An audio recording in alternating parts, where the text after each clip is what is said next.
උපාධිධාරී ආණ්ඩු කුමාර දිසානායක ජනාධිපතිවරයාට තියෙන වර්තමාන ආණ්ඩුවේ තමයි මෑත කාලීන ඉතිහාසය තුළ ශ්‍රී ලංකාවේ වැඩිම උපාධිධාරීන් පිරිසක් ආණ්ඩු පක්ෂයේ නියෝජනය කරන්නේ. ඒතර මේ ආණ්ඩුව බලයට ගේන්න බොහෝ කැපකිරීම් කරා සහ බොහෝ බලාපොරොත්තු සහගතව කටයුතු කරපු පිරිසක් තමයි රැකියා විරහිත උපාධිධාරීන් කියලා කියන්නේ. මීට පෙර පැවති කිසිම ආණ්ඩුවක මෙතරම් උපාධිධාරීන් පිරිසක් ආණ්ඩු පක්ෂයේ නියෝජනය කරේ නැහැ. නමුත් මීට පෙර පැවති සියලුම ආණ්ඩු කුමන තත්ත්වයක් යටතේ වුණත් රැකියා විරහිත උපාධිධාරීන් සියලු දෙනා රැකියාගත කරන වැඩපිළිවෙලක් මීට පෙර පැවති සියලුම ආණ්ඩු අනුගමනය කරා. නමුත් වර්තමාන ආණ්ඩුව උපාධිධාරී ජනාධිපතිවරයෙක් ජනාධිපති ධූරයේ ඉන්නවා. වැඩිම උපාධිධාරීන් පිරිසක් ආණ්ඩු පක්ෂයේ නියෝජනය කරන ආණ්ඩුවක් තුළින් රැකියා විරහිත උපාධිධාරීන්ගේ ගැටලුවට සාධාරණ නිශ්චිත විසඳුම් ලබා දීලා නැහැ.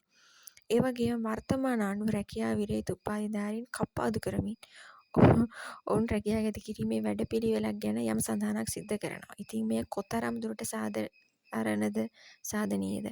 ඔබ බලයට ගෙන්න උත්සාහ කරපු පිරිස් ඔබ නියෝජනය කරන කුලකයේ ඉන්න පිරිස් මේ විදියට කප්පාදුවට ලක් කරමින් ඔවුන් රැකියාගත කිරීමේ වැඩපිළිවෙලක් නිශ්චිත දිනමක් වහනු සහිතව ඉදිරිපත් කරන්න බැරි වීම කනගාටුදායකයි.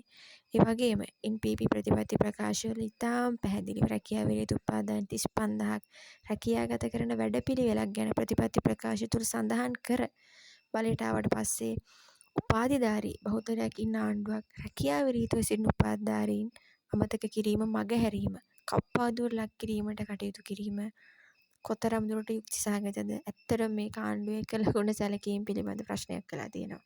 ඒක නිසා සියලුම රැකියා විරහිත උපාධිධාරීන් වර්තමාන ආණ්ඩුවට යෝජනා කරනවා, ආරාධනා කරනවා කරුණාකරලා රැකියා විරහිත උපාධිධාරීන් 35000 රැකියාගත කරන පොදු වැඩපිළිවෙලක් ඉදිරිපත් කරන්න කියලා. වගේම නිශ්චිත දිනමක් වහනු සහිතව මේ වැඩපිළිවෙල ගැන වර්තමාන අයවැයෙන් මේ පිළිබඳ ප්‍රකාශයක් නිකුත් කරන්න කියලා.